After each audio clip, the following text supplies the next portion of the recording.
Welcome to the Inner Light Companion, a space to personalize your spiritual journey with the 12 Sacred Intimacies. I'm Tamara Ridge, your companion and guide.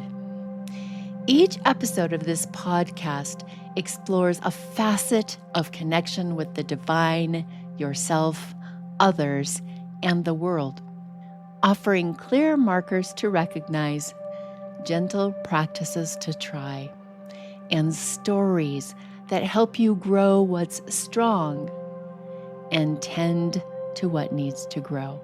Move at your pace and use the name for the holy that fits your heart.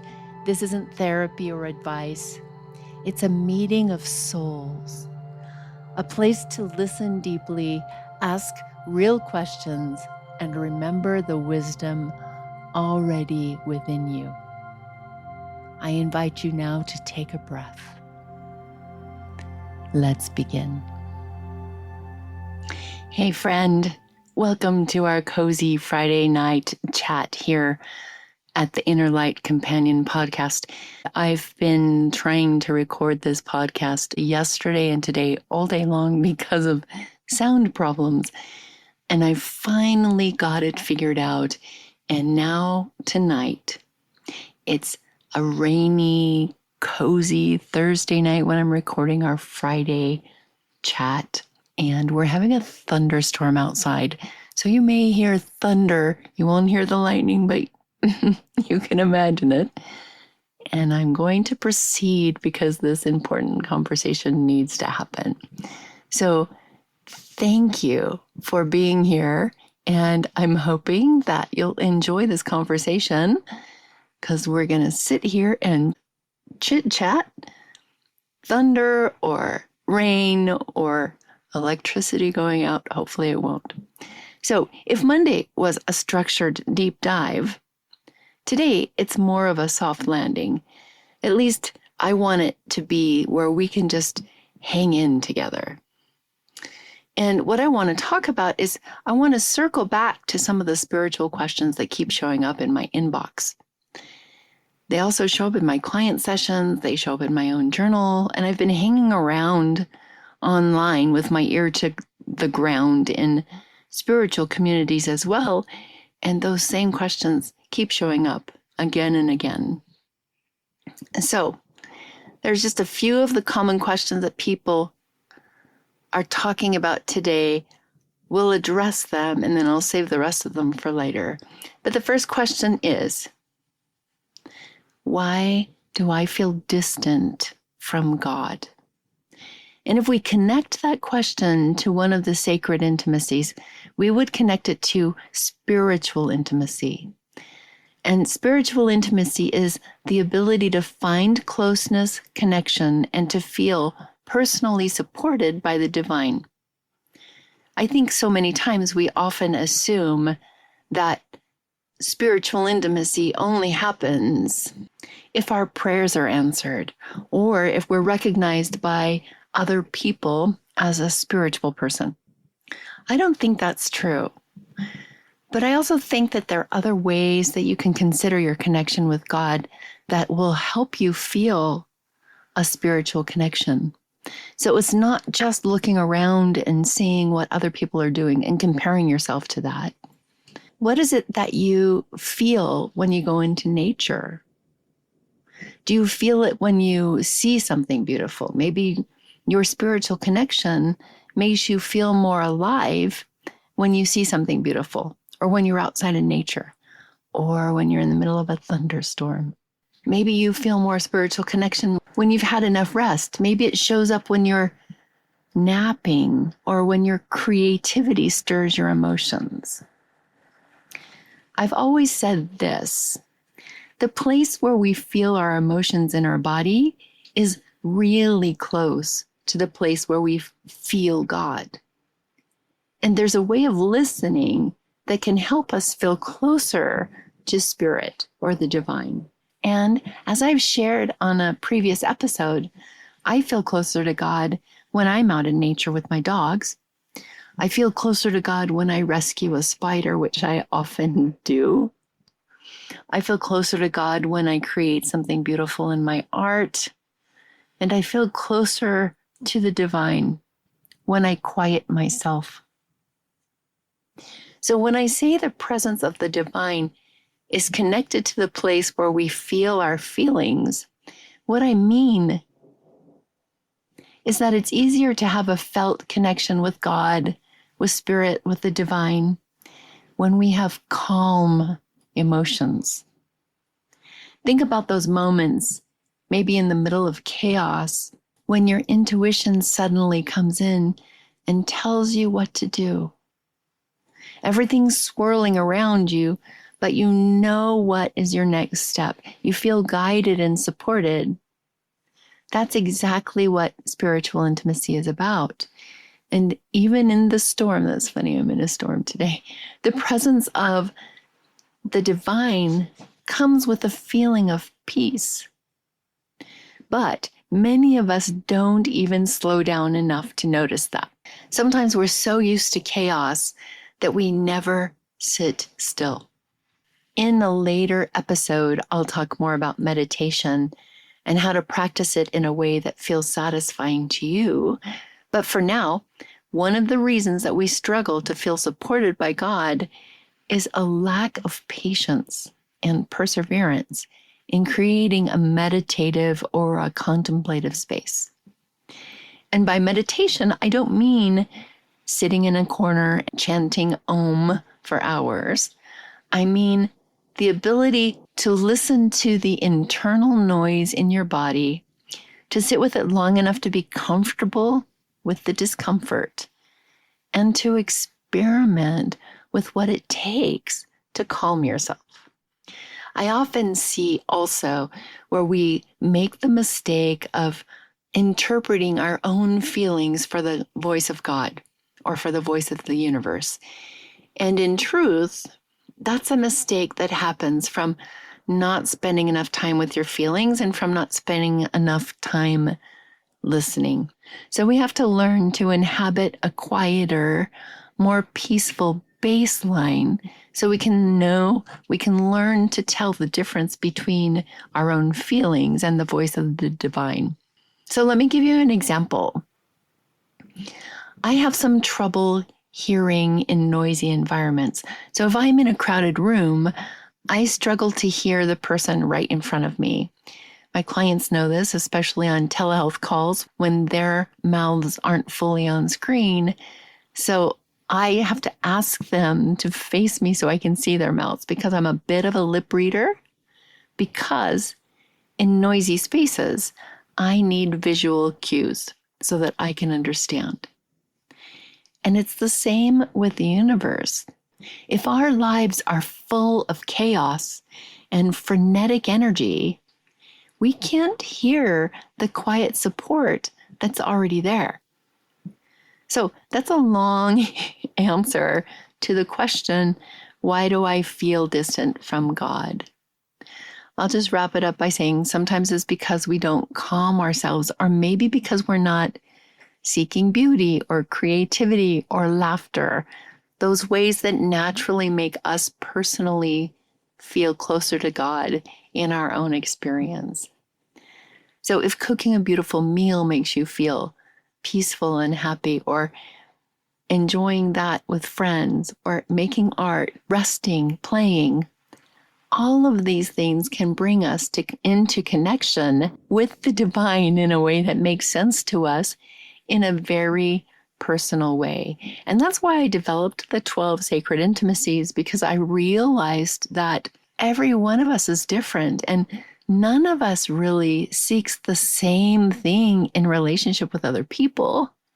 So why would we want to seek a cookie cutter relationship with the divine? And that's what the 12 Sacred Intimacies are all about. It's about personalizing your relationship with the divine and helping you understand how to activate that, where your growth is, where your strengths are. So the next common question, it's how do I hear God's voice? Maybe it's in the thunder. So for this one, I want you to just think about how you communicate with the people in your life when in conversations, we often only hear just a part of what other people say, and then we start playing a movie in our own head, and we start responding to that movie. We stop listening. So we stop receiving and start listening just to respond. And if you think about it, the same thing happens in relationship with God. We speak, but we don't always listen. We say what we want to say, and then we get up and run away to do the things that we want to do during our day. I'm suggesting quieting ourselves and then listening to hear the voice of God. And the voice of God comes to people in very different ways. I hear an actual voice. Some people get a feeling. Some people get a really strong thought. So hearing the voice of God is about practicing quieting yourself and also recognizing how it comes through for you. When we're talking about how to hear the voice of God, we're really talking about communication intimacy. And communication intimacy teaches us how to share honestly and then how to remain open, because sometimes the answers come later in quiet moments, like I talked to you about before, when we're walking or washing dishes or simply sitting and breathing. The next question is, how do I express my spirituality authentically? And that can be through creative intimacy, where you use art or writing or cooking or gardening, whatever it is that feels the most grounding and centering to you, or even sharing your story. We think that we have to use words that have been scripted for us by whatever dogma we've understood. But I'll tell you that the full experience of living in spirituality is more than that. Just the day before yesterday, while I was walking my dogs on a rural road, I met this really lovely couple, and we had a conversation that naturally just drifted to spiritual things. No one asked about church or doctrine or dogma. Instead, we picked up on these subtle whispers of spirit that bonded us and that made the conversation deeply fulfilling. We were able to take our conversation to a place that felt so connecting because we were open to following those little pathways of spirit with each other. So that's another authentic way to share spirituality, by listening for the whispers of connection and responding to those. As you get further into the sacred intimacies with me, you'll see that there are overlaps. And I've found that when you start to integrate several areas of sacred intimacy into your life, what you end up with is an embodied experience of spirituality. And that's what a lot of people are looking for. But that's the end result that we're working toward with the 12 sacred intimacies. So you want to find the personal ways that help you connect to your spirituality and the unique ways that feel most natural to you and grow those. So let me end with one more question I hear, and that is, where is God in my suffering? This points to crisis intimacy, the way we draw close to the divine during hardship. Suffering can tempt us to withdraw or shut down. The thunder is wonderful, but I wonder if you can hear me talking over it. But crisis intimacy encourages us to stay open, to cry out honestly and tell the truth, and to keep seeking, even when it's hard. So I have two stories about that I want to share with you. One of them comes from when I was in high school. So I told you I had a really strong pattern of spiritual intimacy, and the only place that I really felt like I could turn was to the divine. during crisis especially. So I constantly prayed. And I was also very consistent with trying to always do the right thing. Maybe I was a little too hypervigilant, but that's a story for another day. But I always tried to do what was right as I understood it at that time. And so one night during high school, when I was on my knees praying, I got a message very strong. It was a very, very strong impression. Your dad's going to die. So this is an example of crisis intimacy, but it's also spiritual intimacy and conflict intimacy. All of those things came up at the same time because there's a conflict. I know what I need. My feelings inside my body would tell me to run or to just go to sleep and forget about that and don't think about it, but it's too hard. But I also it felt like a crisis, to cry out and say that I needed a father who was present and loving and caring and safe, all of the things. And I'm getting this message that he's going to die. So what did I do? Instead of going to sleep and ignoring it, feeling afraid, telling myself it's not true, it's my imagination, I stayed there. I begged for my dad's life in all the ways that I needed him, that I could think of. I cried. I just talked about all the reasons I needed my dad to stay. And then I went to sleep and I forgot all about it. Well, the next day when I came home from school, my dad was there sitting on the couch, which was unusual. And after some exchange between us and my mom, he told me that he'd been driving home from work and he fell asleep behind the wheel. And when he did that, his truck rolled down into a cement embankment. And then he got out of the truck and waited for the emergency people to arrive. And when they got there, they looked at the truck and they said, "Oh, that guy's dead." So my dad told me that story and I started crying. I hadn't remembered until the moment that my dad said, "That guy's dead," about what had happened the night before. So my family, of course, wanted to know what was going on, and I told them what happened. And everybody was pretty quiet for a while. But that's crisis intimacy. Conflict intimacy. It's spiritual intimacy. I relied on the divine during times of fear. Does that mean that because that prayer was answered, that I did it right? No, it doesn't mean anything special about me. It only means I drew closer. It doesn't mean that when someone else draws close to God, when you draw close to the divine and beg for something, and that prayer isn't answered in the way you want, that you're doing something wrong, or that you aren't practicing crisis intimacy. No, it's not what that means. Let me give you my next example. So, when I was 23 and married for the first time, right away we tried to have a baby and couldn't do it. So within 6 months, my husband at the time insisted on going to fertility treatments. So we did that, and that led to the doctor deciding that I needed a diagnostic endometrial biopsy.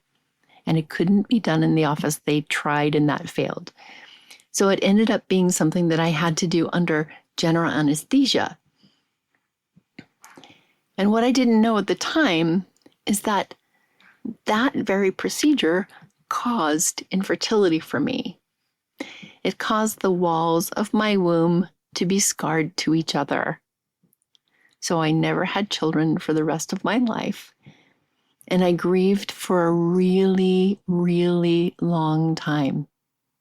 That felt like a crisis to me.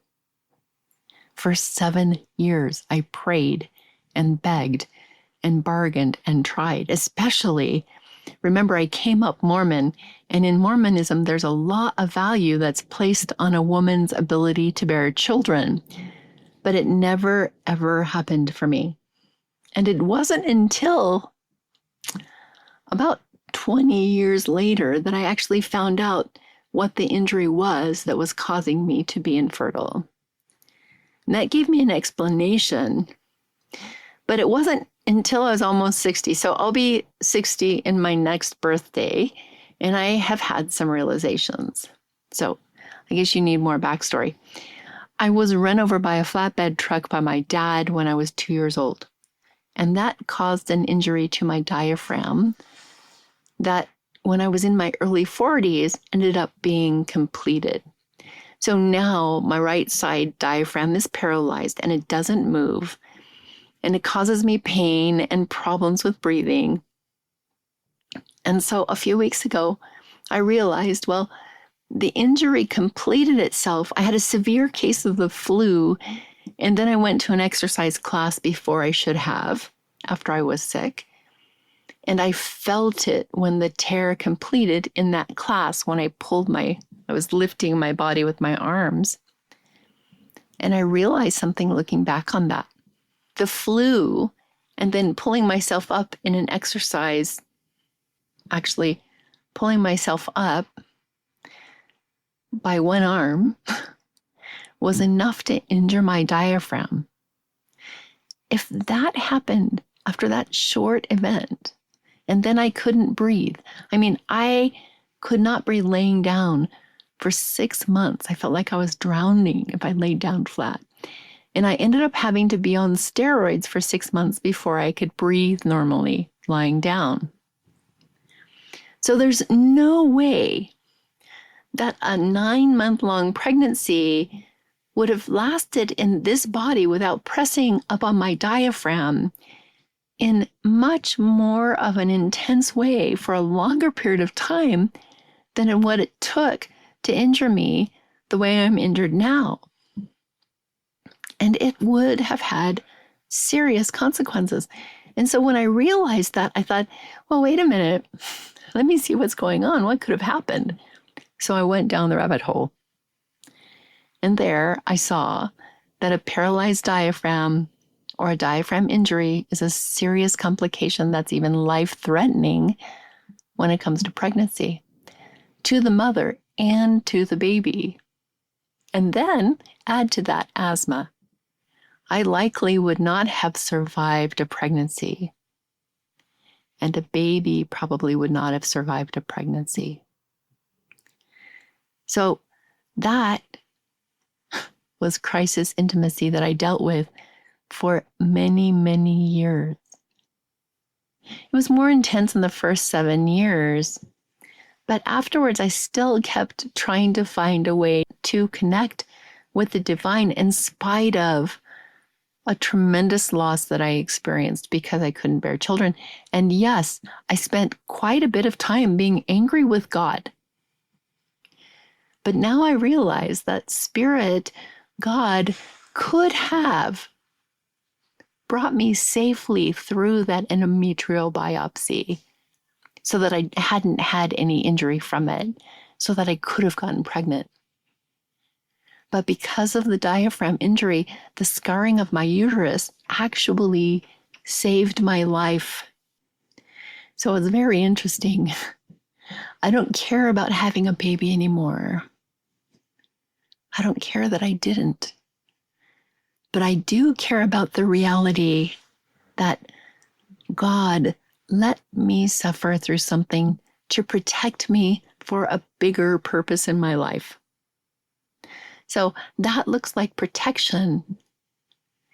And in this way, the crisis of infertility, it actually led me to a greater feeling of spiritual intimacy when I realized, oh, right, the universe protected me. But I didn't see that. It took almost 37 years for me to realize that I was protected during something that felt like an extreme crisis to me. So the next question is, really related to crisis intimacy, and it is. Where is God in my suffering?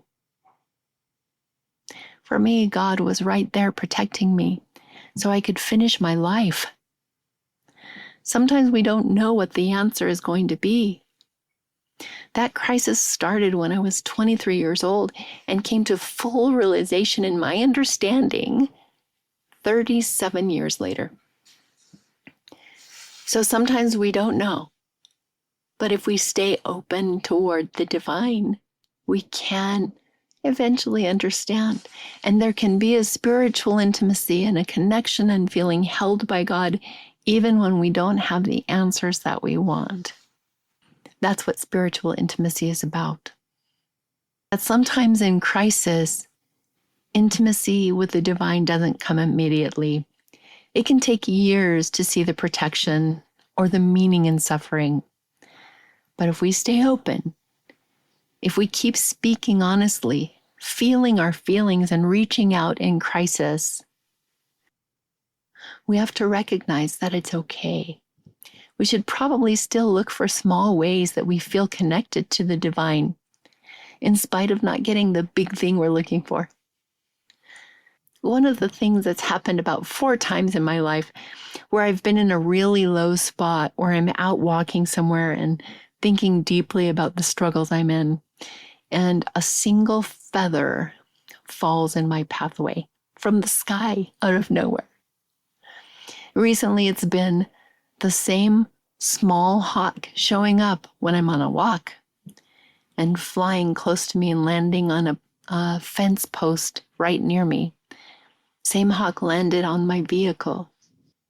We have to realize that God can speak to us in ways that are personal to us. To me, through birds, through feathers, through a close call where an accident is avoided. We have to recognize those things. And I think sometimes when we're looking for big answers, we miss the little things, where if we could just stop and pay attention, we would feel it. So I've already gone a half hour, and there are more questions that are often asked, but I'll save them for another time. For now, let me do just a quick speed round where I connect common spiritual questions to their corresponding intimacy pathways. I'm just going to quickly go through them. So the first question is, why do I feel distant from God? The answer is bound in doing things connected with spiritual intimacy. And you can find all of these pathways and a deeper study of them by taking my Sacred Intimacy Assessment or my Sacred Intimacy Snapshot. And I'll tell you more about that at the end of the episode. But let's go through these 12. The second one is, how do I hear God's voice? That's by digging deeper into communication intimacy. What is my spiritual purpose at work? Here we'll uncover strategies and methods for understanding how to deepen our sense of work intimacy with the divine. Where is God when I'm suffering? That's crisis intimacy. We talked about that today.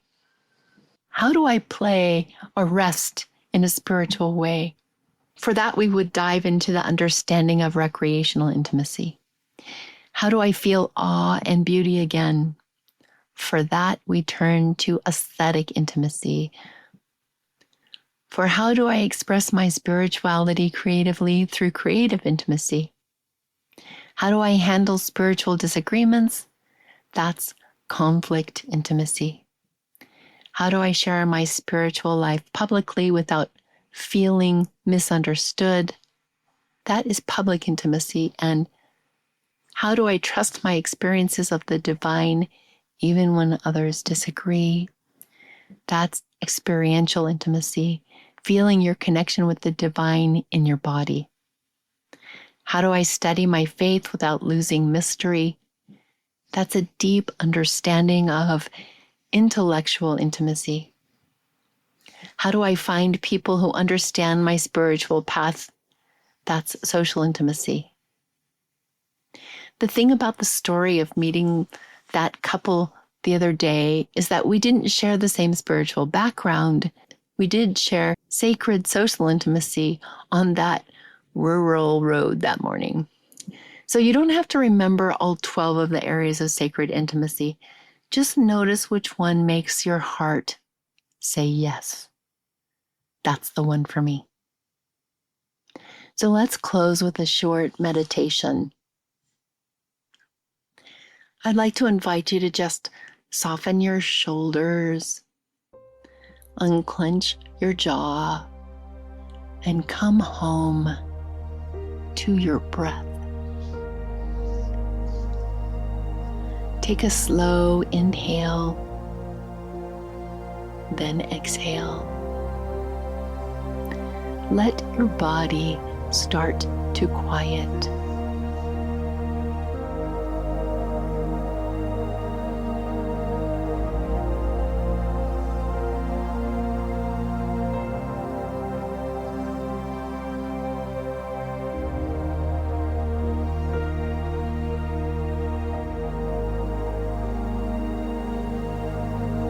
Now, imagine your spiritual life like a circle of doorways.